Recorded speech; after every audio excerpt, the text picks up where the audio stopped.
I will be teaching you how to create the ray diagram.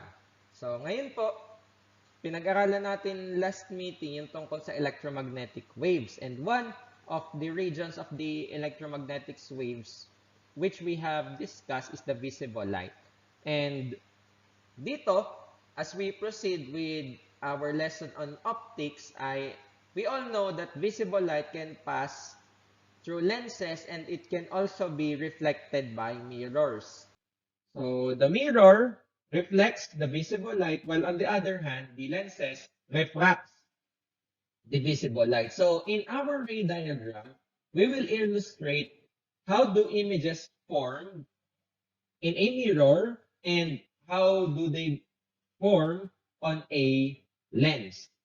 So I will just be discussing to you three types of ray diagram. The ray diagram for convex mirror, the ray diagram for concave mirror, and the ray diagram for double convex lens. So yun po yung ray diagram na pag-aaralan natin ngayon. And before we proceed on creating the ray diagram, let us first be familiar with the parts of a ray diagram. Here are the parts of the ray diagram. First is the center of curvature. The center of curvature is indicated as C. And C is the center of the sphere from which the mirror is formed. Yun po yung ating center of curvature. Next is the radius, denoted by capital R. Radius is the distance from the vertex or dun sa mirror mismo to the center of curvature. We also have the focal length. Focal length is the distance from the vertex to the focus.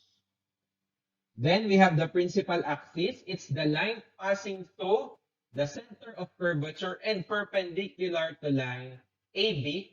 Or simply, ito yung line passing through the mirror and the center of curvature. We also have the vertex. And again, the vertex is the point where the principal axis passes through the mirror. Or ito yung isang point doon sa mirror. Then we also have the focus. Focus is the point between the vertex and the center of curvature. So siya yung nasa gitna. Focus ay yung nasa gitna ng vertex at center of curvature. So these are the parts of a ray diagram. So dito, let's just be familiar with the symbol C and the symbol F. So tayo let us be familiar with that. So now let us start discussing on how to create a ray diagram. For concave, the first step in creating the ray diagram of a concave mirror, first, so let us see the red one, the red line. So dito sa red line, ito yung red line natin. So itong red line, draw a ray from the object or from point O parallel to the principal axis. Yun yung kulay blue na line na nakikita natin. So parallel to the principal axis of the mirror surface, then let it reflect and pass through the focus. So meaning, ang gagawin po natin, so sundan natin yung red line, it should be parallel to the principal axis, then reflecting, passing through the focus. Next one, ray 2 or step 2, tignan natin itong pink line. So dito sa pink line, draw a ray from the object, then let it pass through the center, yung C, and reflect back through the center of curvature.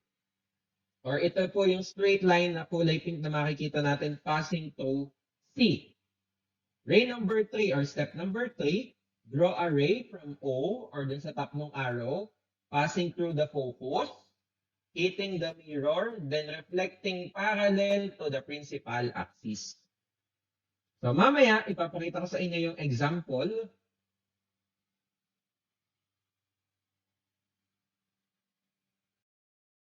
Now I will be showing you how to create the ray diagram for a concave mirror.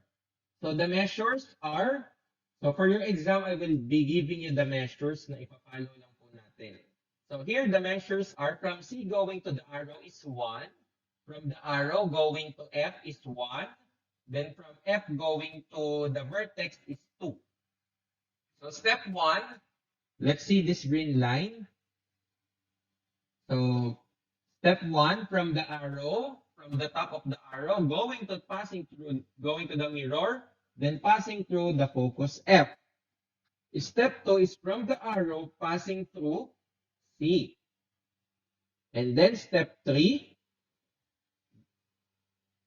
so from the arrow going to the mirror, then reflecting back parallel to the principal axis. So, yan yung mga steps po natin. And to make it more detailed, here is a sample way of drawing this figure.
So, for a convex mirror naman, we only need two rays. So for convex mirror, the first ray, so we will see the red one. So we will draw a ray from the tip of the arrow or from the object going to the mirror. And from the point where the red line hits the mirror, we will be creating a line passing through F. So ito pong red line na nakikita natin dyan. And then the ray tones, the pink one. So from the arrow, from the tip of the arrow passing through, or we will create a line passing through the C, which is located behind the mirror. So yun po ang ating next step, and then we will place the arrow dun sa point of intersection nila. So to make it more comprehensive, tingnan po natin ito. So yan, step 1, let us see the green line. So from the arrow, going to the mirror, then we will draw a line from the mirror passing through F. Yan. Then step 2 is from the arrow. So from the arrow passing through C. And then, on their point of intersection, dun po natin ilalagay yung ating arrow which represents the virtual image.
Lastly, ay itong double convex lens.